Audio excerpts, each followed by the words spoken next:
Good morning and welcome to Sunday Morning Live. I'm Sian Williams. On today's programme, Paris is in mourning after gun and bomb attacks killed 129 people. David Cameron says we face the same threat. So what should our response be?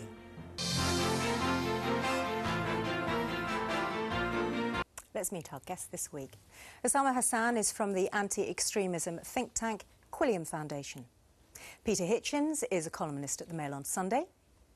Douglas Murray is Associate Director of the Henry Jackson Society. And Yasmin Alibaya-Brown is a columnist at The Independent. Welcome to you all, and thanks very much for being with us this morning. They killed people out enjoying a Friday evening in Paris at a rock concert, a football friendly in bars and in restaurants. By the end of the night, nearly 130 were dead, more than 350 injured. So-called Islamic State say they carried out the series of gun and bomb attacks, calling France a top target. Two of those targets were the Bataclan concert venue and the Stade de France. The stadium was hosting a match between France and Germany. It was watched by President Hollande. Declaring a state of emergency, he called the attacks an act of war, vowing to wage a merciless fight against the terrorists.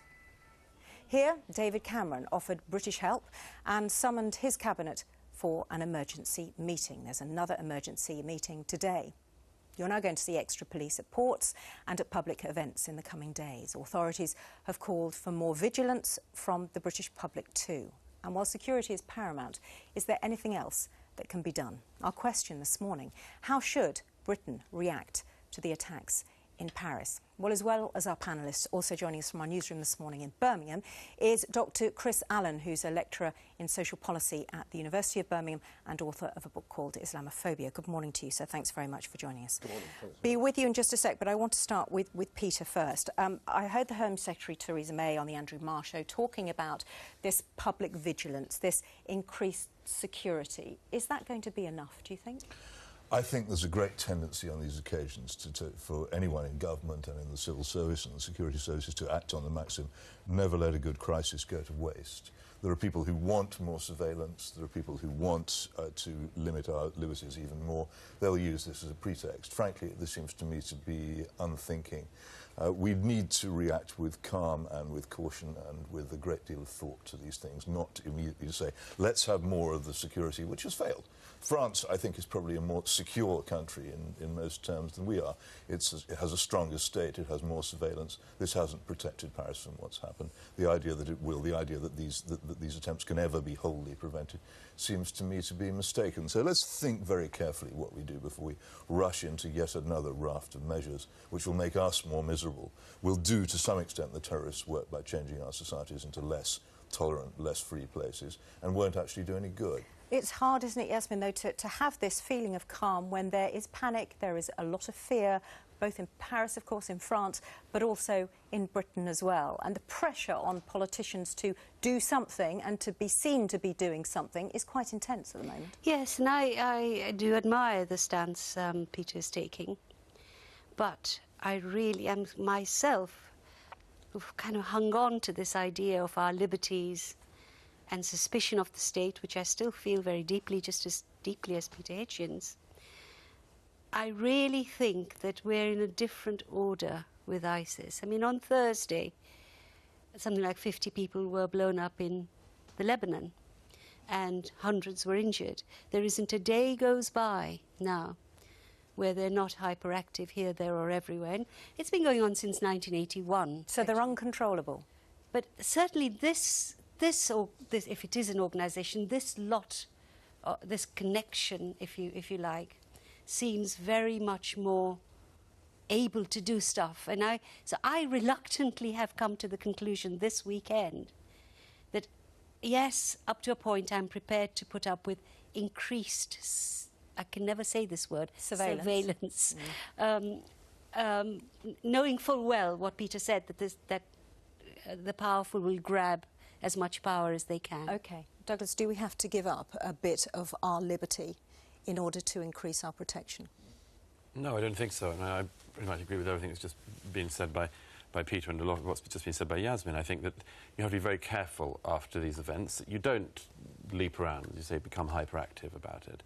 And I also think that there is a huge problem of rhetoric from politicians about this. We'll see whether President Hollande is indeed merciless towards ISIS. We'll see whether, instead, we don't have a phase like I think we've had in the UK, and I think we've arguably had across Europe, where whenever we talk about this subject, our politicians do an extraordinary mix of grandiosity and tinkering. Well, the word they war say they say we are at war with an existential threat, and it is the threat of our time. And then they say, and in response, we must extend surveillance here, or we must do this, we must do that. This is not up to the challenge. If you accept that the challenge is there, and I think that it is, if you accept that it is that, then you do not simply tinker. What do you do? Well, all sorts of things. One of the things, by the way, and it has to be said, one of the things, you would make sure you knew who was coming into your country and you knew who was here. And it is insane that in recent years, at the same time as saying there is an element within Islamic communities, whatever percentage you think it is, which has the potential to be radicalised, which has the potential to have these medieval ideas. If you believe that is true, and now the mainstream politicians across Europe all say that is true, why on earth would you bring an unprecedented number of people from the Muslim world into Europe? Why would you do it? Osama? Because the free movement of peoples is also one of our core values in Europe, and we believe in universal human rights. European values of liberty, equality, fraternity are not just European or Western ones. They are Muslim ones as well. The vast majority of the Muslim world, the very young population, they are polled, and they want these kinds of values. They don't want dictators, and many of them are escaping terrorist groups like ISIS by coming in into Europe, and by showing them that generosity, we are actually undermining the terrorist narrative who are trying to pit them against us. So we actually have to stick to our principles and values and welcome strangers and refugees, because the vast majority will contribute to this society. We have to deal with the terrorist military threat of ISIS. Absolutely, we are at war with them. Osama, nobody wants you to be right more than I do. OK? Take a poll that came out earlier this year. The BBC conducted it after the Charlie Hebdo massacre, the last massacre in Paris. The BBC poll said that 27% of British Muslims polled said they had sympathy with the attackers in Paris. 27%. It's not a majority. I grant you. It's just a quarter. It's just a quarter. We have to deal with the shot. Hang on, one at a time. Yasmin. Yeah. No, I mean, of course there are anxieties, and according to some papers, 2 of the people they think were involved came in through this route of seeking asylum. Came through Greece from Syria. Most of the people who are escaping Syria are not ISIS. Sure. They're escaping from ISIS. And you shouldn't judge. That's the thing that I'm saying very strongly, that in some ways we Muslims have to stop seeing ourselves primarily as Muslims and see ourselves more as Europeans. There's been a terrible influence of Saudi Arabia that has been allowed to corrupt us. But equally, the Europeans should stop casting us as Muslims first and citizens next. All of that will make a difference. And I am not, like Osama, saying, you know, there isn't a problem. There is a big problem. But we need to be, if we're going to be calm, we also need to give some credence to the idea that most of those people who are coming here are desperate. But it only takes one, Yasmin. It takes one, but there are criminals coming in every day. Criminals come in from everywhere. We're in danger of missing 2 points. First of all, there's a perfectly sound argument for having controlled borders, even if there were no terrorist attacks at all. And I don't think that using a terrorist attack as a pretext for this argument is particularly a good idea. A terrorist attack is bad in its own right, and we respond to it in its own right. If you mean by open borders that you have a wholly undiscriminating system where people can just walk into a country without anybody knowing who they are or where they come from, then I think any reasonable person must be against that. The really curious thing about the European Union is that its current policy is exactly that. People can come in unchecked, undocumented, and they can then move unchecked throughout the entire European Union because of the Schengen Agreement. That would seem to me to be crazy under any circumstances, even if there were no terrorist attacks. And I'd be amazed that anyone would defend that if that's what you mean by open borders.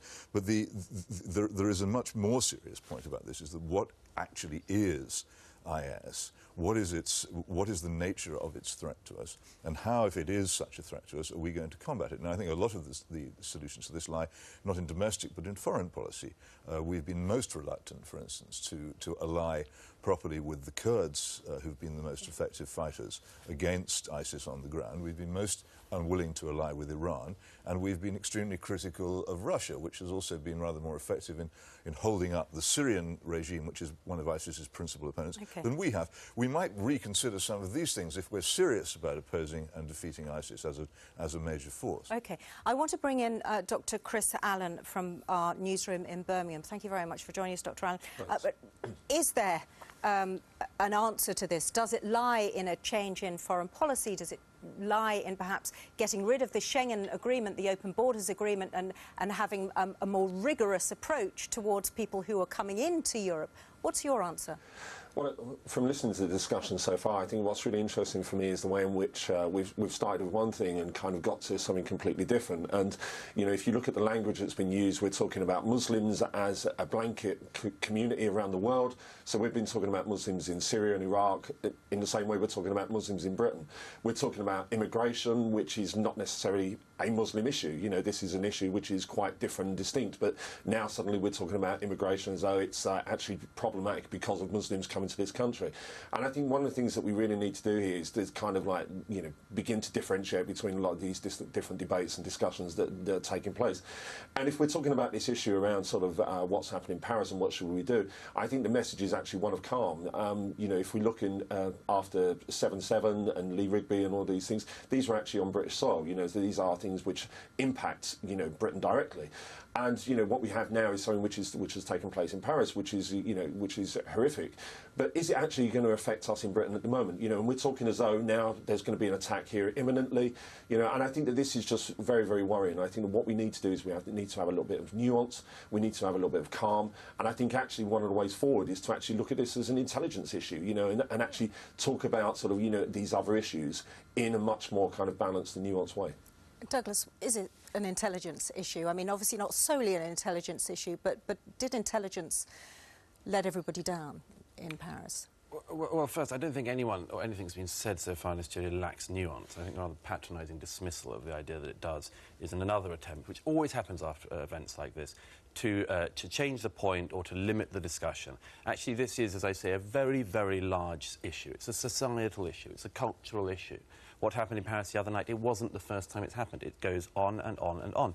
It is not possible to have that discussion and police and to make sure that all sorts of elements of it we don't have. We have to have the full discussion. So would you have the full discussion, for example, about...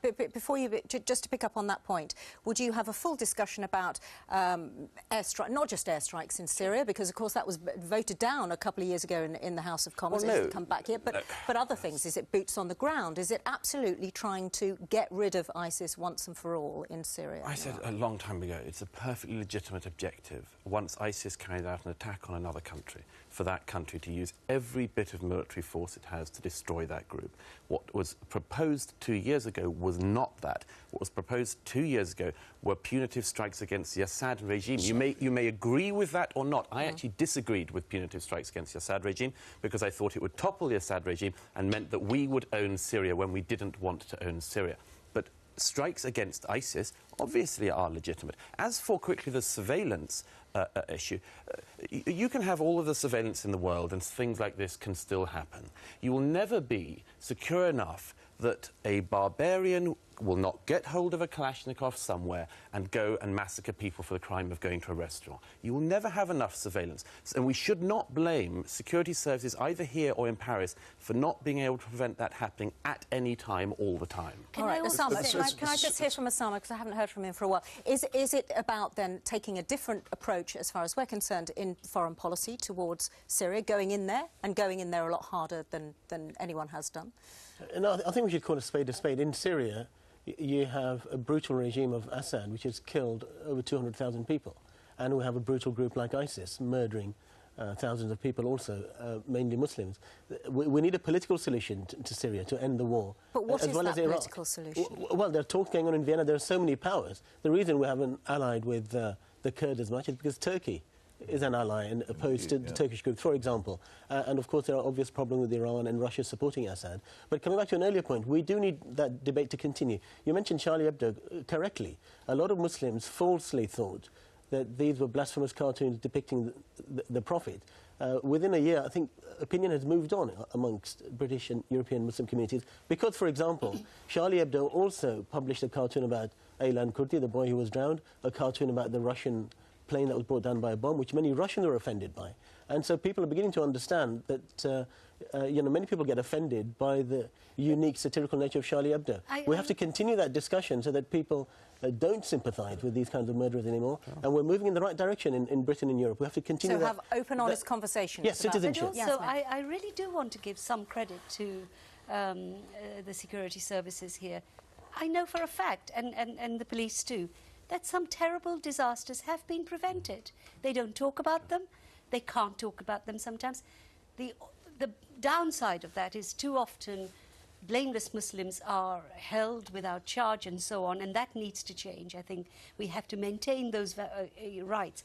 But there has been some good work done by people to keep us safe, so we shouldn't dismiss what they've been able to do. Don't overrate these organisations. James Bond is fiction, and so is spooks. There's surprisingly little they can do, and the fundamental thing they are not and never will be is clairvoyant. They simply can't tell what's going to happen before it happens. And the idea that by intense surveillance and more poking into our lives they will do so is false. What is the answer then, Peter? Well, why are we always looking for the answer?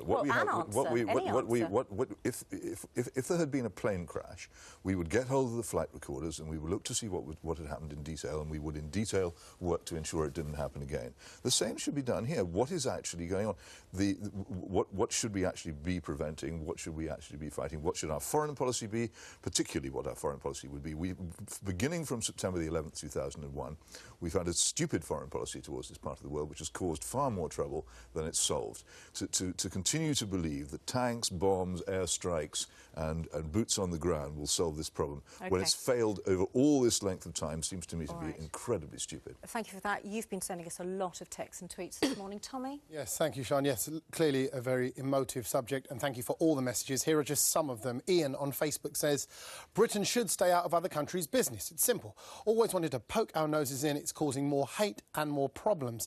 Elaine makes a point that Peter Hitchen made today. It says, there should be no panic and no knee-jerk reactions. And she goes on to say that we should not allow them to divide and conquer either by blaming Muslims for this. Sue says, would it not be sensible to stop those who travel to Syria from re-entering the UK? Let them know that if they go, they will not be able to return. Bruce says, if we challenged anti-Muslim sentiment, would we deprive Islamic extremists of a vital nutrient without which it cannot flourish? And we've just had this video sent in from Paul. In order to get this right at its root, one has to reform Islam. In much the same way that Christianity has been reformed, Islam needs a reformation. And without that, it's going to carry on recruiting lots of these suicide bombers, because in the end of the day, they are following what they believe is written down. Islam needs reform, Sian. That's what Paul says. Thank you very much. I want to pick that up with Chris, who joins us from our Birmingham studio. What do you make of that last comment about Islam needing reforming, and that's the way forward? Well, I always find it interesting that non-experts can actually tell other religions what they need to do. It's like I'm not a theologian for Judaism, so I wouldn't tell the Jewish faith what it needs to do. I think that a lot of people kind of take these things on and they hear these debates about a reformation of Islam. I mean, what would that actually do? Religions change and they do evolve and they develop over many years, not just over centuries. These are constantly changing. What we have here is, and picking up on some of the points from previously, is that actually, if we get rid of Islamic State, if we bomb Islamic State, well, we create a void which is going to be filled by other extremists. If we look back to our own government in December 2013 and the Extremism Task Force, at that time, the British government was talking about the greatest threat coming from Al-Qaeda. So once Al-Qaeda, moves on, we get a new ideology which fills it. What would you do, Chris? Sorry to interrupt, but we also heard that there are more than 700 British people who've gone out to Syria, and 400 or so have come back. Does that not give you cause for concern? Well, I think it is concerning, but I think one of the things we've got legislation in place where actually my understanding is that when people come back from Iraq or Syria, that they can be arrested. So there's questions around why is the legislation not being used and why is the policy not there. I think one of the things that we've actually done, which is wrong, is this idea that we can actually kind of de-radicalise people here in this country. You know, if you look over, right back to New Labour in the post-7/7 period, we've had this huge investment from the British government in this kind of prevent agenda of trying to, take people off and make them, sort of much more moderate Muslims, if that's even a term. I mean, what do we mean by this? And I think that actually this hasn't worked. This has just been sort of, bringing Muslim organisations to the table that agree with government, rubber stamping, governmental ideas. Thank you. Chris Allen is pushing a particular point of view here, but it's not one I agree with. A reformation of Islam, whatever that means, would mean that when an attack like this happened, there was no legitimacy whatsoever for it happening. And the problem is, and let me give you a very quick example. Take late last year, that young Jordanian pilot whose plane came down and he was burned alive in Syria by these ISIS barbarians. When that happened, Al-Azhar, the most important school of Sunni jurisprudence in Islam, issued a criticism of this happening. But they said, by the way, they said that the people who did it should be crucified for doing this, but they said that ISIS are indeed extremist, but the problem is that they are not heretics. They are not heretics. Now, Usama knows, and Yasmin knows, and everyone else here knows, this is a central problem. Chris Allen is right on one thing. They are heretics. This is not... Hang on. So can I just finish the point? I think that was a mistranslation. Okay. What they said, they're not non-Muslim, you can't excommunicate them. Theologically, that's a problem. But hang on, let Osama respond to your point, because is it about that sort of that clarity of message about what Islam is? The message should be clearer, but the theologians of Islam today are unanimous. Every single one is condemning ISIS because they are killing so many Muslims everywhere. And Islam is going through a reformation, has been for the last century and a half. It takes centuries, as the Christian one did. The elephant in the room is Saudi Arabia. Yeah. The man we treated like the king of the universe a few weeks ago. If you want to know how the theology has been kidnapped, restricted, homogenized, forcibly changed from the diversity that Islam enjoyed, you have to look to Saudi Arabia and some of the Gulf states. We don't want to do that. No, it is an enormously important point, and Yasmin is quite right to raise it. And Saudi Arabia is, apart from anything else, hugely important in the formation of British and, I might say, French foreign policy, because it is such an important client, a buyer of arms and reform in Saudi Arabia will help Muslims worldwide. All right. Certainly. It certainly needs... The point is that this civil war is now here, and that is the problem. Thank you to all of you. And thank you for all your comments at home as well. Just to say, if you are worried about friends and family in Paris, then the Foreign Office has a dedicated number to call. Here it is, 020 7008 0000. You can also find it on our website, bbc.co.uk/Sunday Morning Live.